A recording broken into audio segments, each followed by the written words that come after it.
हाँ जी students, welcome back to our channel Toor study classes.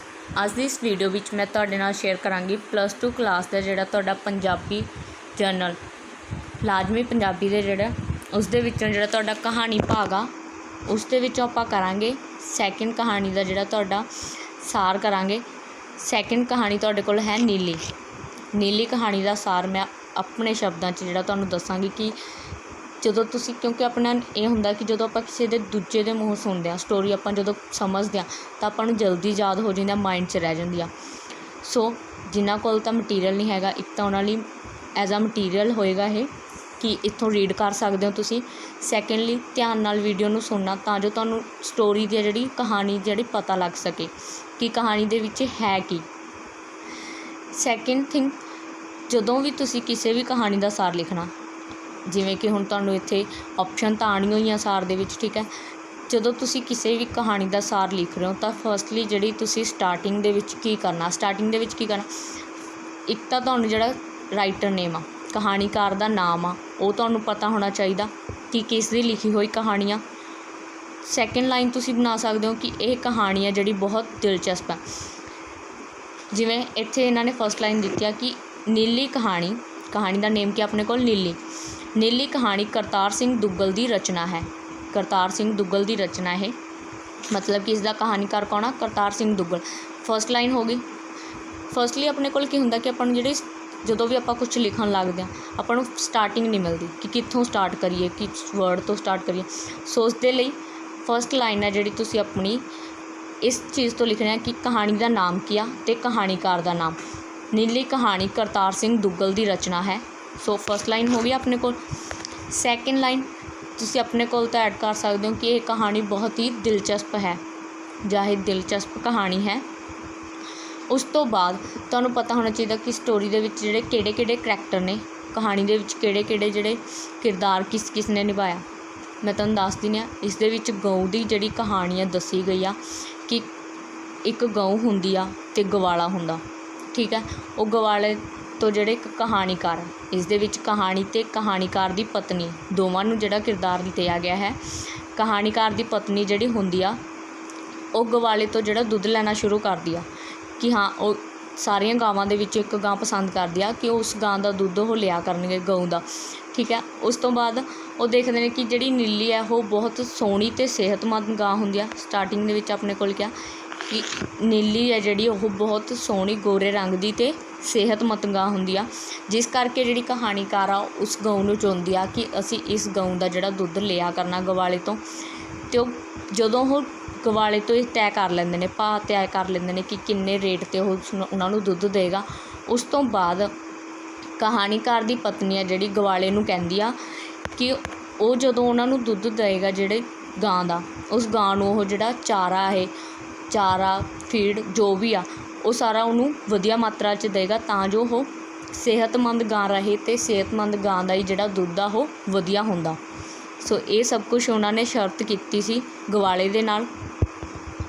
ਉਸ ਤੋਂ ਬਾਅਦ ਜਿਹੜਾ ਗਵਾਲਾ ਹੁੰਦਾ ਉਹ ਨੀਲੀ ਨੂੰ ਹੈ ਜਿਹੜਾ ਉਹਨਾਂ ਦੇ ਘਰ ਲੈ ਕੇ ਆਉਂਦਾ ਸੀ, ਕਹਾਣੀਕਾਰ ਦੀ ਪਤਨੀ ਦੇ ਕਹਾਣੀਕਾਰ ਦੇ ਘਰ।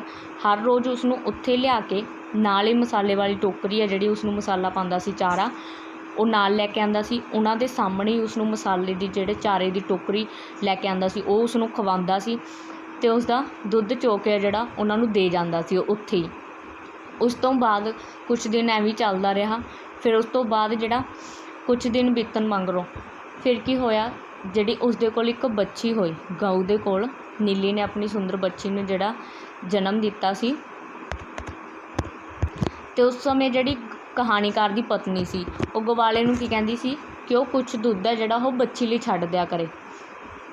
ਜਦੋਂ ਗਊ ਨੇ ਜਿਹੜੀ ਨੀਲੀ ਨੇ ਆਪਣੀ ਬੱਚੀ ਨੂੰ ਜਨਮ ਦਿੱਤਾ, ਇਸ ਦੇ ਵਿੱਚ ਤੁਸੀਂ ਲਾਈਨਸ ਐਡ ਕਰ ਸਕਦੇ ਹੋ ਕਿ ਜਿਹੜੀ ਨੀਲੀ ਦੀ ਬੱਚੀ ਸੀ ਉਹ ਵੀ ਉਸਦੇ ਵਾਂਗ ਹੀ ਬਹੁਤ ਸੋਹਣੀ ਸੀ, ਗੋਰੇ ਰੰਗ ਦੀ ਸੀ। ਅਤੇ ਕਹਾਣੀਕਾਰ ਦੀ ਪਤਨੀ ਹੈ ਜਿਹੜੀ ਗਵਾਲੇ ਨੂੰ ਜਿਹੜੇ ਹਰ ਰੋਜ਼ ਕਹਿੰਦੀ ਆ ਕਿ ਉਸਦੇ ਲਈ ਉਹ ਥੋੜ੍ਹਾ ਦੁੱਧ ਛੱਡਿਆ ਕਰੇ ਬੱਚੀ ਲਈ ਵੀ, ਕਿਉਂਕਿ ਉਹਨਾਂ ਦੇ ਸਾਹਮਣੇ ਜਿਹੜਾ ਉਹਨਾਂ ਦੇ ਘਰ ਆ ਕੇ ਹੀ ਜਿਹੜਾ ਦੁੱਧ ਚੋਂਦਾ ਸੀ। ਬਟ ਉਸਨੇ ਉਸ ਤੋਂ ਬਾਅਦ ਕੀ ਕੀਤਾ, ਜਦੋਂ ਬੱਚੀ ਹੋ ਗਈ, ਬੱਚੀ ਤੋਂ ਬਾਅਦ ਉਸਨੇ ਕੀ ਕੀਤਾ ਕਿ ਉਸਨੇ ਉਸਨੂੰ ਮਸਾਲੇ ਦੇ ਜਿਹੜੇ ਚਾਰੇ ਵਾਲੀ ਟੋਕਰੀ ਲੈ ਕੇ ਆਉਂਦਾ ਸੀ ਉਸਨੂੰ ਚਾਰਾ ਪਾਉਣਾ ਬੰਦ ਕਰ ਦਿੱਤਾ ਗਊ ਨੂੰ, ਕਿਉਂਕਿ ਉਹਨੂੰ ਪਤਾ ਲੱਗ ਗਿਆ ਸੀ ਕਿ ਬੱਚੀ ਨਾਲ ਹੀ ਜਿਹੜਾ ਉਹ ਦੁੱਧ ਦੇ ਦਿੰਦੀ ਆ ਅਤੇ ਉਸਨੂੰ ਚਾਰਾ ਜਿਹੜਾ ਉਸਨੇ ਬੰਦ ਕਰਤਾ ਪਾਉਣਾ।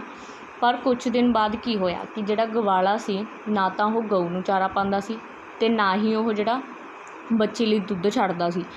ਕਹਾਣੀਕਾਰ ਦੀ ਪਤਨੀ ਦੇ ਕਹਿਣ ਦੇ ਬਾਵਜੂਦ ਵੀ ਉਹ ਉਸਦੇ ਲਈ ਦੁੱਧ ਨਹੀਂ ਸੀ ਛੱਡਦਾ, ਜਿਸ ਕਰਕੇ ਕਹਾਣੀਕਾਰ ਦੀ ਪਤਨੀ ਕਹਿੰਦੀ ਸੀ ਕਿ ਜਿਹੜੀ ਬੱਚੀ ਆ ਉਹ ਬਹੁਤ ਹੀ ਜਿਹੜੀ ਸਿਰਫ ਹੱਡੀਆਂ ਦਾ ਮੁੱਠ ਹੁੰਦੀ ਜਾ ਰਹੀ ਆ, ਜਿਸ ਕਰਕੇ ਉਹ ਹੱਡੀਆਂ ਦੀ ਮੁੱਠ ਬਣਦੀ ਜਾ ਰਹੀ ਆ।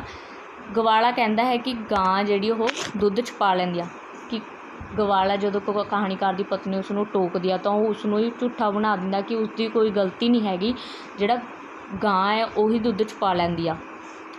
ਸੋ ਉਸ ਤੋਂ ਬਾਅਦ ਜਿਹੜਾ ਕੀ ਹੁੰਦਾ, ਕਿਉਂਕਿ ਬੱਚੀ ਜਿਹੜੀ ਕੁਛ ਦਿਨਾਂ ਬਾਅਦ ਮਰ ਜਾਂਦੀ ਆ, ਕਿਉਂਕਿ ਉਸਨੂੰ ਜਿਹੜਾ ਦੁੱਧ ਨਹੀਂ ਮਿਲਦਾ, ਕੋਈ ਖੁਰਾਕ ਨਹੀਂ ਮਿਲਦੀ, ਇਸ ਕਰਕੇ ਉਹ ਮਰ ਜਾਂਦੀ ਆ।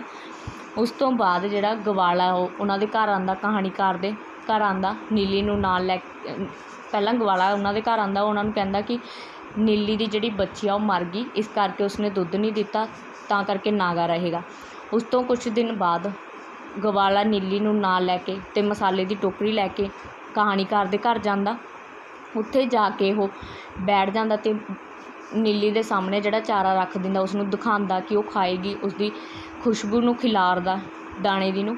ਪਰ ਕੀ ਹੁੰਦਾ, ਨੀਲੀ ਆ ਜਿਹੜੀ ਉਹ ਨਹੀਂ ਖਾਂਦੀ, ਕਿਉਂਕਿ ਉਸਨੂੰ ਆਪਣੇ ਜਿਹੜੀ ਬੱਚੀ ਹੁੰਦੀ ਆ, ਉਸਦੀ ਧੀ ਹੁੰਦੀ ਆ, ਉਸਦੇ ਮਰਨ ਦਾ ਜਿਹੜਾ ਉਸਨੂੰ ਦੁੱਖ ਹੁੰਦਾ, ਇਸ ਕਰਕੇ ਉਹ ਜਿਹੜਾ ਚਾਰੇ ਨੂੰ ਆ ਮੂੰਹ ਨਹੀਂ ਲਾਉਂਦੀ। ਅਤੇ ਇਸੇ ਤਰ੍ਹਾਂ ਉਹ ਜਿਹੜੇ ਦੋਨੋਂ ਆ ਵਾਪਸ ਚਲੇ ਜਾਂਦੇ ਨੇ, ਗਵਾਲਾ ਚਲਿਆ ਜਾਂਦਾ ਪਿੱਛੇ ਪਿੱਛੇ, ਗਊ ਵੀ ਉਸਦੇ ਚਲੀ ਜਾਂਦੀ ਆ, ਨੀਲੀ ਵੀ।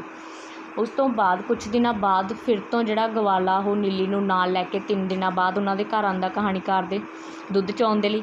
ਪਰ ਨੀਲੀ ਆ ਜਿਹੜੀ ਚਾਰਾ ਖਾਣਾ ਸ਼ੁਰੂ ਕਰ ਦਿੰਦੀ ਆ, ਕਿਉਂਕਿ 3 ਦਿਨਾਂ ਦੀ ਉਹ ਭੁੱਖੀ ਸੀ, ਇਸ ਕਰਕੇ ਉਸਨੇ ਚਾਰਾ ਜਿਹੜਾ ਖਾਣਾ ਸ਼ੁਰੂ ਕਰ ਦਿੱਤਾ। ਉਸ ਤੋਂ ਬਾਅਦ ਗਵਾਲੇ ਨੇ ਕੋਸ਼ਿਸ਼ ਕੀਤੀ ਦੁੱਧ ਚੋਣ ਦੀ, ਪਰ ਨੀਲੀ ਨੇ ਉਸਦੇ ਲੱਤ ਮਾਰੀ। ਥੋੜ੍ਹੀ ਦੇਰ ਉਹ ਉਸਨੂੰ ਪਲੋਸਦਾ ਰਿਹਾ, ਪੁਚਕਾਰਦਾ ਰਿਹਾ ਕਿ ਹਾਂ ਨੀਲੀ ਦੁੱਧ ਦੇ ਦੇਗੀ, ਕਿਉਂਕਿ ਉਸਨੂੰ ਚਾਰਾ ਖਾ ਰਹੀ ਹੈ। ਜੇਕਰ ਉਹ ਤਾਂ ਉਹਨੂੰ ਲੱਗਿਆ ਸੀ ਕਿ ਉਹ ਦੁੱਧ ਵੀ ਦੇ ਦੇਗੀ, ਪਰ ਅਜਿਹਾ ਨਹੀਂ ਹੋਇਆ। ਨੀਲੀ ਨੇ ਜਿਹੜੀ ਦੂਰ ਹੋ ਗਈ, ਪਿੱਛੇ ਹਟੀ ਗਈ, ਜਿਸ ਕਰਕੇ ਜਿਹੜਾ ਗਵਾਲਾ ਗੁੱਸੇ ਹੋ ਕੇ ਉਸਦੇ ਮੂਹਰੋਂ ਜਿਹੜੀ ਉਸਦੇ ਸਾਹਮਣੇ ਤੋਂ ਉਸਦੇ ਅੱਗੇ ਤੋਂ ਚਾਰੇ ਵਾਲੀ ਟੋਕਰੀ ਹੁੰਦੀ ਆ ਜਿਹੜੀ ਉਹ ਚੁੱਕ ਕੇ ਲੈ ਜਾਂਦਾ, ਜਿਸ ਕਰਕੇ ਨੀਲੀ ਆ ਜਿਹੜੀ ਉਸਦੇ ਵੱਲ ਦੇਖ ਰਹੀ ਹੁੰਦੀ ਆ ਕਿ ਅੜਿੰਗਦੀ ਆ ਉਹ, ਠੀਕ ਹੈ। ਨੀਲੀ ਉਸਨੇ ਵੱਲ ਅੜਿੰਗਦੀ ਆ, ਦੇਖਦੀ ਆ ਉਸਦੇ ਵੱਲ। ਗਵਾਲਾ ਜਦੋਂ ਗੁੱਸਾ ਹੋ ਕੇ ਜਾ ਰਿਹਾ ਹੁੰਦਾ, ਕਹਾਣੀਕਾਰ ਜਿਹੜਾ ਉਸਨੂੰ ਖੜਾ ਦੇਖ ਰਿਹਾ ਹੁੰਦਾ। ਗਵਾਲਾ ਜਿਹੜਾ ਉੱਥੋਂ ਚਲਿਆ ਜਾਂਦਾ, ਨੀਲੀ ਕਿੰਨਾ ਚਿਰ ਉੱਥੇ ਖੜੀ ਅੜਿੰਗਦੀ ਰਹੀ, ਜਿਵੇਂ ਗਵਾਲੇ ਨੂੰ ਕਹਿ ਰਹੀ ਹੋਵੇ ਕਿ ਉਹ ਸਮਝਦਾ ਕਿਉਂ ਨਹੀਂ। ਕਿ ਇਸ ਤਰ੍ਹਾਂ ਕਹਾਣੀਕਾਰ ਸੋਚ ਰਿਹਾ ਇਹ ਗੱਲ ਕਿ ਨੀਲੀ ਕਿੰਨੀ ਦੇਰ ਉਸਦੇ ਵੱਲ ਦੇਖਦੀ ਰਹੀ, ਜਿਵੇਂ ਉਹ ਸੋਚ ਰਹੀ ਹੋਵੇ ਕਿ ਗਵਾਲੇ ਕਿਉਂ ਨਹੀਂ ਸਮਝਦਾ ਕਿ ਜੇ ਹਜੇ ਉਸਦੀ ਧੀ ਨੂੰ ਮਰੇ, ਜਿਹੜੇ ਉਸਦੀ ਬੱਚੀ ਨੂੰ ਮਰਿਆ ਕੁਛ ਦਿਨ ਹੋਏ ਨੇ, ਉਸਨੂੰ ਹਜੇ ਦੁੱਖ ਆ, ਉਹ ਉਸਨੂੰ ਭੁਲਾ ਨਹੀਂ ਸਕੀ, ਉਸਨੂੰ ਹਜੇ ਭੁਲਾ ਨਾ ਸਕੀ। ਅਤੇ ਉਹ ਸੋਚਦੀ ਹੁੰਦੀ ਆ ਕਿ ਕੁਛ ਦਿਨ ਅਜਿਹਾ ਚੱਲੇਗਾ, ਕਿਉਂਕਿ ਉਹ ਭੁੱਖ ਤਾਂ ਆਪਣੀ ਸਹਾਰ ਨਹੀਂ ਸਕੀ, ਇਸ ਕਰਕੇ ਜਿਹੜਾ ਉਹ ਚਾਰਾ ਖਾਣਾ ਸ਼ੁਰੂ ਕਰ ਦਿੰਦੀ ਆ। ਪਰ ਉਹ ਹਜੇ ਆਪਣੀ ਧੀ ਨੂੰ ਨਹੀਂ ਸੀ ਭੁਲਾ ਸਕੀ। ਪਰ ਉਹ ਸੋਚਦੀ ਹੈ ਕਿ ਕੁਛ ਦਿਨਾਂ ਬਾਅਦ ਹੈ ਜਿਹੜਾ ਉਹ ਦੁੱਧ ਦੇਣਾ ਵੀ ਸ਼ੁਰੂ ਕਰ ਦੇਗੀ, ਪਰ ਗਵਾਲੇ ਨੂੰ ਜਿਹੜਾ ਸਮਝਣਾ ਚਾਹੀਦਾ ਕਿ ਹਜੇ ਉਹ ਦੁੱਖ ਵਿੱਚ ਹੈ।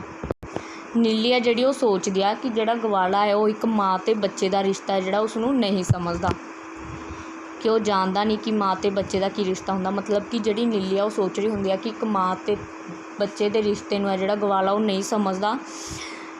ਅਤੇ ਲਾਸਟ ਦੇ ਵਿੱਚ ਜਿਹੜੀ ਉਹ ਕੀ ਸੋਚ ਰਹੀ ਹੁੰਦੀ ਆ ਕਿ ਉਹ ਕੁਝ ਦਿਨਾਂ ਤੱਕ ਉਸਨੂੰ ਦੁੱਧ ਭੁੱਲ ਜਾਵੇਗੀ ਅਤੇ ਉਹ ਦੁੱਧ ਵੀ ਦੇਵੇਗੀ, ਪਰ ਉਸਨੂੰ 1-2 ਦਿਨ ਦਾ ਹੋਰ ਸਬਰ ਕਰਨਾ ਪਵੇਗਾ। ਹੁਣ ਉਸਨੇ ਦੁੱਧ ਦਾ ਕੀ ਕਰਨਾ ਹੈ, ਦੁੱਧ ਪੀਣ ਵਾਲੀ ਤਾਂ ਚਲੀ ਗਈ। ਮਤਲਬ ਕਿ ਉਹ ਇਹ ਕਹਾਣੀਕਾਰ ਕਹਿ ਰਿਹਾ ਕਿ ਨੀਲੀ ਹੈ ਜਿਹੜੀ ਆਪਣੇ ਮਨ ਵਿੱਚ ਸੋਚਦੀ ਆ ਕਿ ਹੁਣ ਉਸਨੇ ਦੁੱਧ ਦਾ ਕੀ ਕਰਨਾ, ਜਿਹੜੀ ਨੇ ਦੁੱਧ ਪੀਣਾ ਸੀ ਉਹ ਤਾਂ ਚਲੀ ਗਈ, ਪਰ ਉਹ ਉਸਨੂੰ ਭੁੱਖਾ ਨਾ ਮਾਰੇ ਅਤੇ ਆ ਕੇ ਉਸਨੂੰ ਦਾਣਾ ਚਾਰੇ, ਕਿਉਂਕਿ ਜਿਹੜਾ ਗਵਾਲਾ ਉਹ ਦਾਣਾ ਵੀ ਚੁੱਕ ਕੇ ਲੈ ਜਾਂਦਾ। ਇਸ ਲਈ ਉਹ ਸੋਚਦੀ ਆ ਕਿ ਜਿਹੜਾ ਉਹ ਉਸਨੂੰ ਭੁੱਖਾ ਨਾ ਮਾਰੇ, ਉਸਨੂੰ ਚਾਰਾ ਜਿਹੜਾ ਪਾਵੇ। ਕਿੰਨਾ ਚਿਰ ਨੀਲੀ ਕੋਠੀ ਦੇ ਗੇਟ ਵੱਲ ਦੇਖਦੀ ਰਹੀ, ਪਰ ਗਵਾਲਾ ਨਾ ਮੁੜਿਆ। ਕਿੰਨਾ ਚਿਰ ਜਿਹੜੀ ਨੀਲੀ ਆ ਉਸਦੇ ਵੱਲ ਦੇਖ ਰਹੀ, ਪਰ ਜਿਹੜਾ ਗਵਾਲਾ ਉਹ ਵਾਪਸ ਮੁੜ ਕੇ ਨਾ ਆਇਆ। ਮੇਨਲੀ ਤੁਹਾਨੂੰ ਸਟੋਰੀ 'ਚ ਪਤਾ ਚੱਲ ਗਿਆ ਕਹਾਣੀ ਦੇ ਵਿੱਚ ਹੈ ਕੀ। ਸੋ ਇਸੇ ਤਰ੍ਹਾਂ ਜੇ ਤੁਸੀਂ ਆਪਣੀ ਵਰਡਿੰਗ ਦੇ ਆਪਣੇ ਸ਼ਬਦਾਂ ਦੇ ਵਿੱਚ ਵੀ ਇਸ ਨੂੰ ਲਿਖੋਗੇ ਤਾਂ ਤੁਹਾਨੂੰ ਮਾਰਕਸ ਪੂਰੇ ਮਿਲਣਗੇ। ਪਰ ਜਿਹੜੀ ਸਟੋਰੀ ਆ ਉਹ ਕਹਾਣੀ ਦੇ ਵਿੱਚ ਲਾਈਨਸ ਨੇ ਜਿਹੜੀਆਂ ਆਪਣੇ ਕੋਲ ਤੁਸੀਂ ਐਡ ਕਰ ਸਕਦੇ ਹੋ, ਪਰ ਜਿਹੜੀ ਉਹਨਾਂ ਦੀ ਸੈਂਸ ਬਣਨੀ ਚਾਹੀਦੀ ਹੈ ਅਤੇ ਜੋ ਕਹਾਣੀ ਦੇ ਵਿੱਚ ਹੈ ਕਹਾਣੀ ਉਹੀ ਰਹਿਣੀ ਚਾਹੀਦੀ ਆ। Thank you students for watching video. Please like and share video and subscribe our channel for more videos.